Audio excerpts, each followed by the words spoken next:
Them. Very well. What did you wish to know? Answer. Master, as part of my original programming, I am able to communicate in over 600 languages. This usually amounted to short verbal warnings when killing non-basic speaking targets, which gave me some small measure of satisfaction. Answer. Yes. I believe my original master needed this functionality in order to recover information from various indigenous tribes across the galaxy, but I know little else than that. Suffice to say that translation capability allowed these copies of myself to assume the role of protocol and translation droids in much of known space. That is, of course, not their primary function. And while they are attempting to pass themselves off as translation droids, their primary functionality keeps rising to the forefront.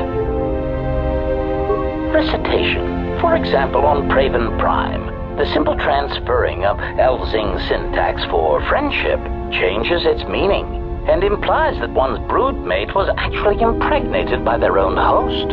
If that was spoken aloud, then it would explain much. Is that what happened? Confirmation. Oh, truly, you can imagine the results. Statement. This comment, of course, caused a civil war between the Guvandi Collective and Elzing that still persists to the current date. Answer. Yes, Master. Such incidents often spread outwards from their point of origin, much like an echo. Query. What do you mean, Master? Answer. It is something I heard a previous master say before, I believe, but I cannot recall the context. Still, somehow it seemed applicable to this situation. Odd. Answer. In the case of Revan Prime, the Civil War actually forced the Republic to back out of Guvandi's space and let their world fall from Republic control. As I understand it, that would be best. Keeping such a world would have been a token gesture of control. As an added burden, the resources needed to invest in diplomatic and trade relations would have far outweighed what would have been required. Besides, Master, quite frankly, the Guvandi and Elzing needed a good war. They were races that relied more on words than actions, and a good brisk killing woke them from their torpid state. Also, the result of the war will be that the drastically reduced Elzing population will eventually need to call upon the Republic for emergency relief. Answer. The Republic stands to gain. The Republic will be able to supply such emergency relief at a fraction of the cost to the now reduced population. Of course, such aid would only come 4 or 5 years after the war was started. One would have to be patient and let death and destruction run its course. Answer. Master, being a meatbag, your answer does not surprise me. You see, part of the reason an assassin droid is so effective is because it is a droid. Meatbags tend not to notice us. We are treated as furnishings.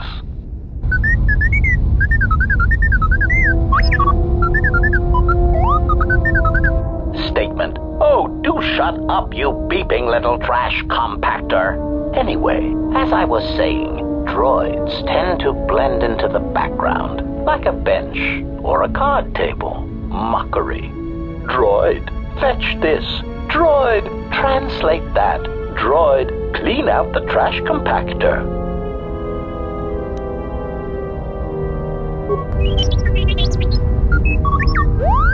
Part of the love of my function comes when the furnishings pull out Tabana-powered rifles and point them at the owner's heads. My identity as an assassin droid was unknown for quite some time, even during the recent events when all that trouble occurred amongst the Jedi. I'm sure you've already heard more than enough about it, so I will spare you the details.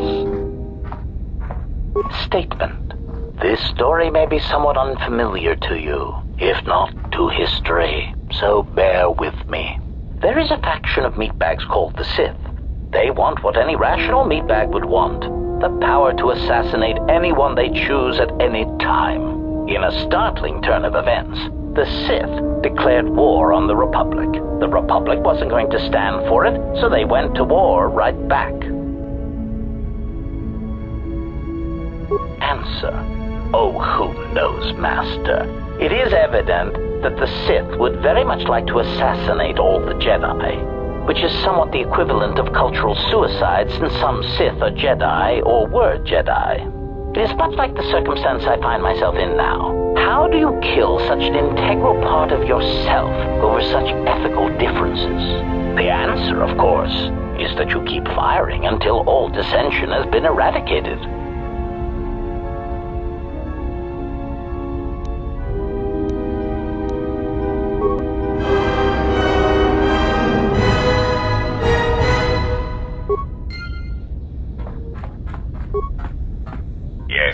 Is there something you have come to offer me?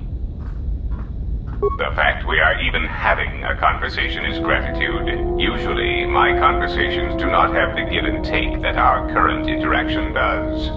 And of course, there is much more screaming on the part of the listener when the torture field is activated. I am willing to indulge some of your questions.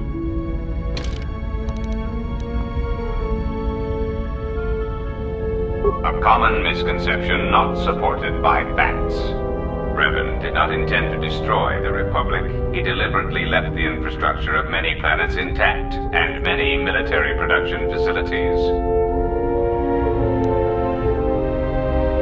I believe that by whatever means he used to build his armada, he recognized that it was somehow a limited source, or that he was only willing to use it to a point. My prediction is that whatever production facility was being employed, it carried a price that Revan perceived as detrimental to the goals of the Sith. And that is why Revan left many military production facilities in the Republic intact. That is what occupies my calculations as well. I believe that Revan saw a war on another front that we did not, or saw the value in keeping a strong military force. That is also a mystery to me. I do not have any evidence upon which to build an answer. It is significant that after the defeat of Malak, the forces decreased considerably, and after Revan's departure from known space, production ceased completely. It is my prediction that whatever was producing such forces needed a strong, effective leader to ensure its stability. Without Revan or Malak, there was no such figure left among the Sith. Unlike Revan, Malak demonstrated no concern for the future of the Republic in his attacks. His stratagems were painfully obvious, intending to crush all resistance everywhere. There was little thought beyond the complete destruction of anything that opposed him. He left quite a mess. I'm still trying to assess all the damage. Between the two, I would have preferred Revan rule the galaxy. He had foresight in his conquest, a subtlety that Malak did not possess. You may speak. It has been assigned to guard and protect you. As such, it is well suited for a variety of tasks. It is skilled in intimidation, interrogation, and can provide a series of select skills that will make it an effective killing machine. For the most part, it will follow your orders unless they conflict with mine.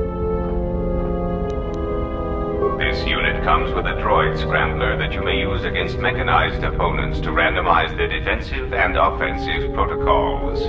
Use it, and it will cause droids to wage a civil war in their programming, and they will turn on their allies. Its power source is not limitless, but it is enough. In addition, this unit comes equipped with a portable cloaking generator. It will allow it to enter places undetected in reconnaissance mode. How droll. What an amusing Jedi specimen you are.